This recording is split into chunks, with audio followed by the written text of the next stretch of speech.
ترقی کروں گا اور وہ آخرت میں خسارہ اٹھانے والوں میں سے ہوگا۔ عزیزو، اسلام کیا ہے؟ اسلام دین فطرت ہے۔ اسلام دین فطرت ہے۔ اسلام دین فطرت ہے۔ فطرت اللہ الذی اللہ اکبر، اللہ اکبر۔ پیدا ہوتا ہے، پھر کس قوم میں آتا ہے، کس قوم میں آتا ہے، اس قوم کے جو حرکات ہے ان کو دیکھ کر، ان کے سکنات کو، ان کے حرکات کو دیکھ کر تربیت پاتا ہے۔ اگر یہودی کے گھر میں آتا ہے تو یہودی بن جاتا ہے، نصارہ کے گھر میں آتا ہے تو نصارہ بن جاتا ہے، اگر مسلمان کے گھر میں آتا ہے تو مسلمان بن جاتا ہے۔ لیکن حقیقت میں جو بھی بچہ دنیا میں آتا ہے وہ فطرت اسلام پر پیدا ہوتا ہے، وہ فطرت اسلام پر پیدا ہوتا ہے۔ اسلام کیا ہے؟ اسلام وہ دین ہے جس سے تمام دینوں کا نچوڑ ہے، جس کے کامل اور اکمل ہونے کا اعلان کیا گیا ہے۔ اگر دین الہی حضرت موسیٰ کے دور میں کامل اور اکمل ہو جاتا تو اسی وقت اعلان کیا جاتا، دین الہی کے کامل ہونے کا اعلان کیا جاتا۔ اگر عیسیٰ کے دور میں مکمل ہو جاتا تو اسی دور میں اعلان کیا جاتا۔ پیغمبر اسلام صلی اللہ علیہ وسلم جب اس دنیا سے جا رہے ہیں اور آپ حج پر جا کر خطبہ دے رہے ہیں اور اس پیغام الہی کو پہنچا رہے ہیں جس کا حکم دیا جا چکا ہے۔ جب پیغمبر اسلام صلی اللہ علیہ وسلم نے وہ آخری پیغام پہنچایا، پھر پروردگار عالم نے دین اسلام کے اکمل اور کامل ہونے کا اعلان کر دیا اور بتا دیا، اليوم اکملت لکم دینکم واتممت علیکم نعمتی ورضیت لکم الاسلام دینا، کہ آج دین اسلام مکمل ہو گیا ہے اور دین اسلام ہی وہ دین ہے۔ جتنے بھی دنیا میں ادیان ہیں، جتنے بھی دنیا میں دین ہے، اگر آپ ادیان کو مطالعہ کریں گے تو کسی دین میں، جتنے بھی ادیان ہیں، کسی دین میں تقریبی انسانیت کو وہ درس نہیں ملے گا جیسا تقریبی اسلام کا درس، جیسا تقریبی انسانیت کا درس اسلام میں ملتا ہے کسی اور دین میں نہیں ملے گا۔ اس لیے اگر آپ پیغمبران خدا کی زندگی کا مطالعہ کریں گے، ان کی سیرت کا مطالعہ کریں گے تو آپ بہت کچھ پائیں گے۔ اگر ہم پہلے ہی نہیں حضرت آدم کو لے لے، حضرت آدم سے ترک اولا ہوا، حضرت آدم سے ترک اولا ہوا، ترک اولا کی وجہ سے آپ کو جنت سے نکال دیا گیا، حضرت آدم کو جنت سے نکال دیا گیا ترک اولا کی وجہ سے، ترک اولا کی وجہ سے۔ اب آدم شرمندہ ہے، آدم شرمندہ ہے، نادم ہے، شرمندہ ہے، نادم ہے۔ جبریل آئے، اے آدم، اب نادم ہونے کا کوئی فائدہ نہیں ہے، شرمندہ ہونے کا کوئی فائدہ نہیں ہے۔ اب اللہ کا پیغام سنو، میں اللہ کا پیغام لے کے آیا ہوں۔ اللہ کا پیغام کیا ہے؟ میں آپ کے سامنے تقریبی انسانیت بیان کر رہا ہوں۔ اللہ کا پیغام کیا ہے؟ اے آدم، اللہ نے مجھ سے کہا ہے، اللہ مجھ سے کہوا رہا ہے، آدم سے کہہ دے اگر میں کبھی بھوکا رہوں، اگر میں کبھی بھوکا رہوں اور میں تیرے دروازے پر آؤں اور تجھ سے کھانا طلب کروں، کیا کیا تو مجھے کھانا دے گا؟ حضرت آدم پریشان ہوئے، یہ کیسا سوال ہے؟ آپ تو راضی ہے، مجھے بھوک لگے گی، آپ سے طلب کروں گا، آپ مجھے کھانا کھلائیں گے، میری بھوک کو مٹائیں گے، یہ کیسا سوال ہے؟ اب یہ سوال جیسے تمام ہوا، دوسرا سوال جبریل نے دوسرا سوال کیا، اے آدم، اللہ کہلوا رہا ہے، مجھ سے اللہ کہلوا رہا ہے، جبریل مجھ سے اللہ کہلوا رہا ہے، اگر میرے تن پر کبھی کپڑے نہ رہے تو میں اپنے تن کو ڈھکنا چاہوں اور میں تیرے دروازے پر آؤں، تجھ سے کپڑا طلب کروں، تجھ سے لباس طلب کروں، کیا تو مجھے لباس دے دے گا؟ آدم اور پریشان، آدم اور پریشان ہوئے۔ اس کے بعد پھر سوال، اگر میرے پاس مکان نہ ہو، میں مکان کی غرض سے تیرے دروازے پر آؤں، آدم کیا مجھے مکان دے دو گے؟ حضرت آدم اور پریشان ہوئے، پروردگارا جلدی سے ان باتوں میں جو راز ہے وہ پردہ اٹھا دی، اس کے اندر کیا راز ہے میرے سمجھ میں نہیں آتا۔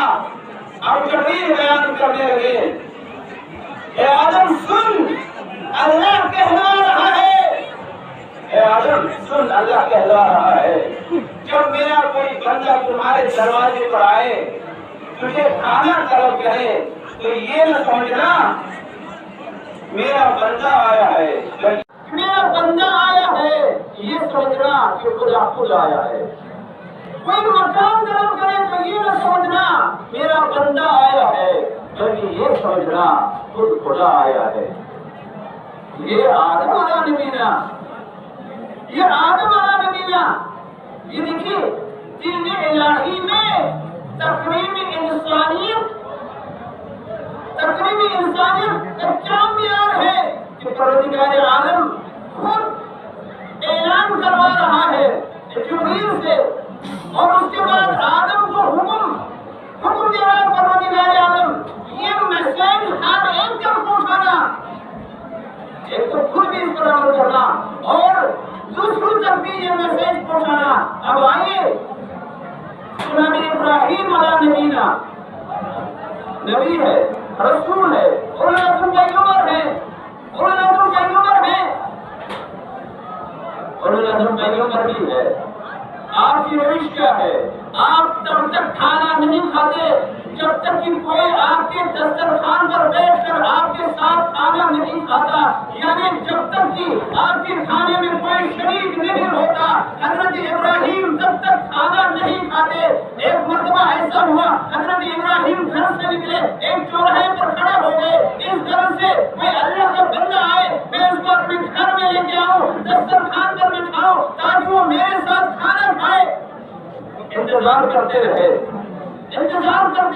ایک گھنٹہ گزر گیا، 2 گھنٹے گزر گئے، 3 گھنٹے گزر گئے، یہاں تک کہ شام ہوگی، اور ایک بندہ آتا ہوا دکھائی دیا۔ جب ایک بندہ آتا ہوا دکھائی دیا، جلدی سے اس کو اپنے گھر میں لائے، دسترخوان بچھایا اور کہا، اے اللہ کے بندے بسم اللہ کرو اور کھانا کھاؤ۔ لیکن آنے والا بندہ اس نے کہا، ابراہیم میں کھانا تو کھاؤں گا لیکن تیرے اللہ کا نام نہیں لوں گا۔ کیوں؟ اس لیے کہ میں تیرے اللہ کو مانتا ہی نہیں۔ عزیزو، یہاں پر ایک امپورٹنٹ میسج ہے، وہ یہ کافر تھا ضرور، بھوکا بھی تھا، کئی دن کا بھوکا تھا، مسافر بھی تھا، لیکن اس نے بھوکا رہنا پسند کیا، لیکن اپنے دین میں، اپنے کفر میں اتنا پکا تھا کہ اس نے کھانے کی لالچ میں دین نہیں چھوڑا۔ کتنے ایسے لوگ ہیں جو اقتدار کی لالچ میں دین چھوڑ دیتے ہیں، کھانے کی لالچ میں دین چھوڑ دیتے ہیں، پیسوں کی لالچ میں دین چھوڑ دیتے ہیں۔ وہ کافر ضرور تھا لیکن ہمارے لیے میسج، ہم تک میسج ضرور پہنچایا دیکھو میں کافر ضرور ہوں لیکن اپنے دین پر اس قدر مکمل ہوں، ابراہیم جیسے نبی کے دسترخوان پر بیٹھنے کے باوجود بھی میں یہ ماننے کے لیے تیار نہیں ہوں کہ کھانے کے لالچ میں اپنے دین کو چھوڑ دوں۔ سبحان اللہ، اپنے دین کو نہیں چھوڑا، جیسے آیا تھا ویسے وہاں سے واپس نکلا۔ ابراہیم نے اصرار کیا، بھائی کھانا کھا لو، میرے اللہ کا نام لے لو، کہا میں تیرے اللہ کا نام نہیں لوں گا۔ بھائی کھانا کھا لو، اللہ کا نام لے لو، کہا میں تیرے اللہ کا نام نہیں لوں گا۔ جب نہیں لیا، ابراہیم نے کہا تو میرے اللہ کا نام لینے والا نہیں ہے، تو میرے دسترخوان میں کھانا نہیں کھا سکتا۔ جب ابراہیم کے گھر سے جیسے ہی نکلا، پروردگار عالم کی طرف سے آواز آئی، ابراہیم یہ تو نے کیا کر دیا ہے؟ میں اتنے سالوں سے 30 سالوں سے اس بندے کو کھلا رہا ہوں، اس کی کفر کی وجہ سے میں نے اس پر رزق بند نہیں کیا ہے، تو کون ہوتا ہے میرے مخلوق پر رزق بند کرنے والا؟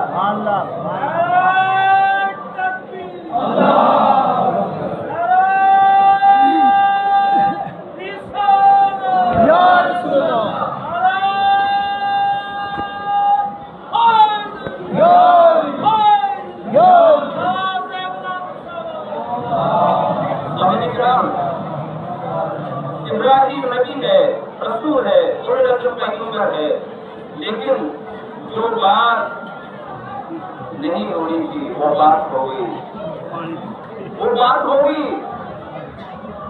لیکن جب یہی امامت اور جناب ابراہیم امامت کے پہلے درجے پر فائز ہے، پہلے درجے پر فائز ہے، لیکن یہی امامت جو پہلے بیت کی سر تک پہنچی ہے۔ ایک مرتبہ حسنین جو بیمار ہوئے، قصہ آپ نے سنا ہے، میں قصہ بیان نہیں کروں گا، میں قرآن میں قصہ آپ کے سامنے بیان نہیں کروں گا، صرف نتیجہ آپ کے سامنے، اس کے بعد مذہب کی طرف آؤں گا، صرف نتیجہ آپ کے سامنے بیان کروں گا۔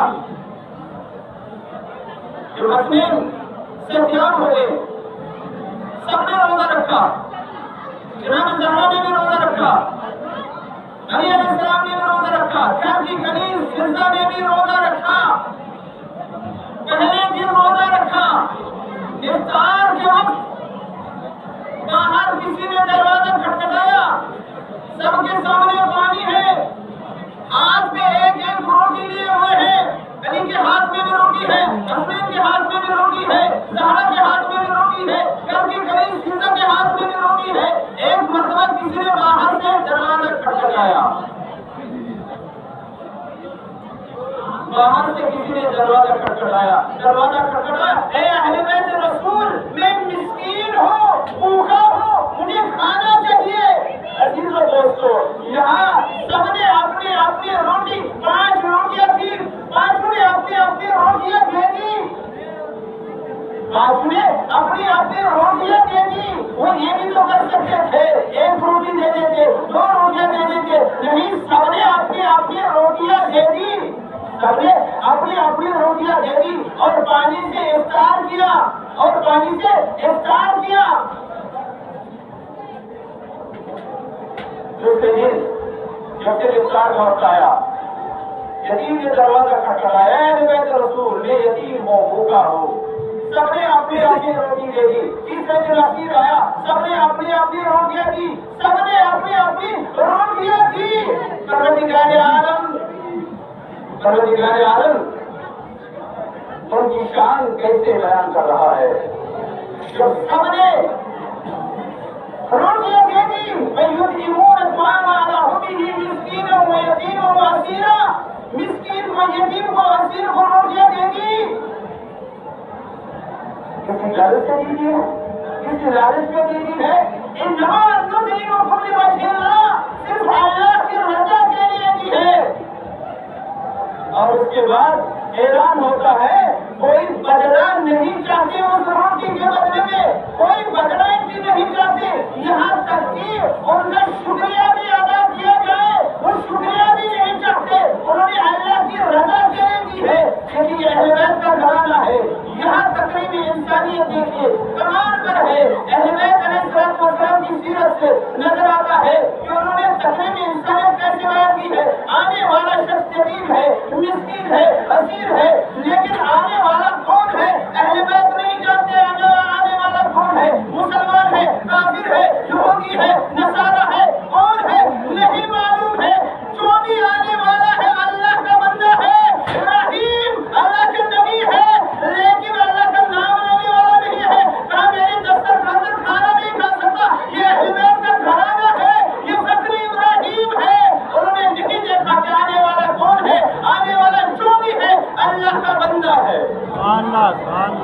ہے تقریب انسانیت.